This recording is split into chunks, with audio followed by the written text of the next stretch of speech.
Sonic the Hedgehog has always been the good guy trying to stop the evil Dr. Eggman. The new movie just came out and we saw him fighting to save the world, but have you ever wondered what would it be like if Sonic was the bad guy? To answer that question, I remade Sonic but into a horror game. So first, we needed a game plan. My idea is that Sonic has gone evil from collecting too many rings. Your goal is going to be to sneak into Sonic's randomly generated home and steal as many rings back from Sonic as you can before he catches you. The challenge is, once you leave, you'll be able to go back and collect more rings, but Sonic will be faster than he was before. You'll also only have 3 lives, so you'll need to be strategic about how many rings you want to collect. Now that we have the game plan, we need to actually make the game. The first thing I did was set up the standard 3D scene. Next we needed a map. I set up the ground to have this green tile like in the real Sonic, and then I opened up Blockbench and I started modeling some generic environment things that you might see in a 3D Sonic game, like a tree, a bush, a sunflower, a fence, and even this bridge.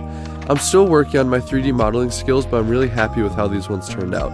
Since I wanted it to be randomly generated levels though, that was the next thing I wanted to work on. For this, the first thing I did was make it so there would be a certain amount of objects every time, and it would just rearrange them. I did this by giving each object a random position inside the map. Also, if you have noticed, the objects can go inside of each other, but I think I'm going to make this into a feature, not a bug.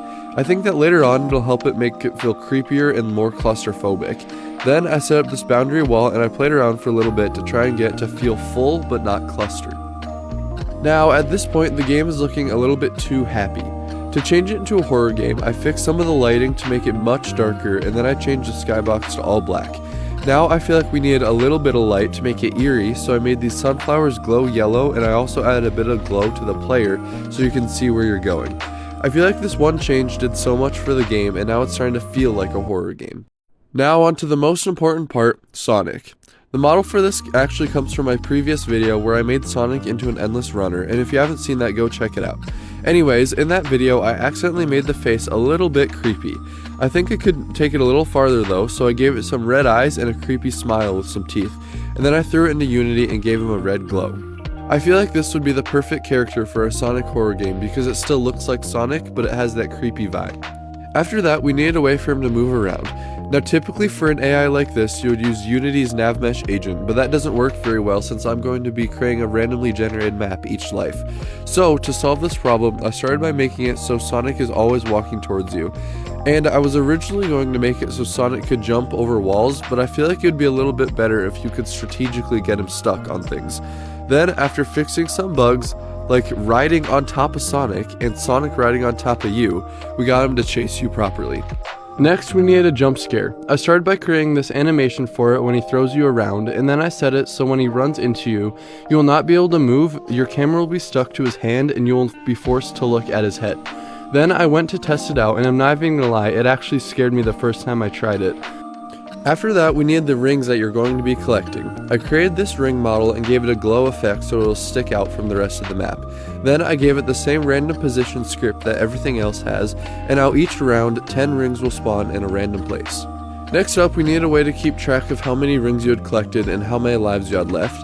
So I created this ring counter and these 3 hearts that will show up in the top corner that show how many lives you have. Then I create a menu that'll pop up after the jump scare, after you escape, and after you run out of lives. Finally, we needed the most important part of a horror game, the sounds. I went and found a footstep sound effect for when you are walking and a scream sound effect for when you get caught. And I also found a sound effect for when you pick up a ring. I also got this scary ambient sound effect that just ties it all together and creates the atmosphere.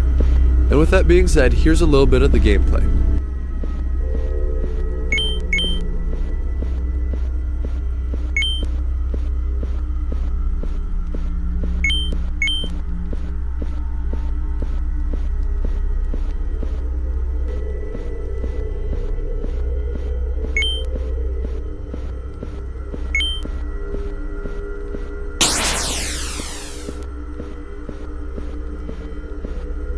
In the end, I think there's a lot more I can do with this game, but I didn't have time for this video. If this video gets 100 likes, I might do a part 2 where I add things like a shop where you can spend your rings to buy power-ups to slow down Sonic. And I'm still really happy with how it turned out though, and if it looks fun, you can go give it a try. The link is in the description. And thank you so much for watching, and go check out my other video where I made Sonic into an endless runner.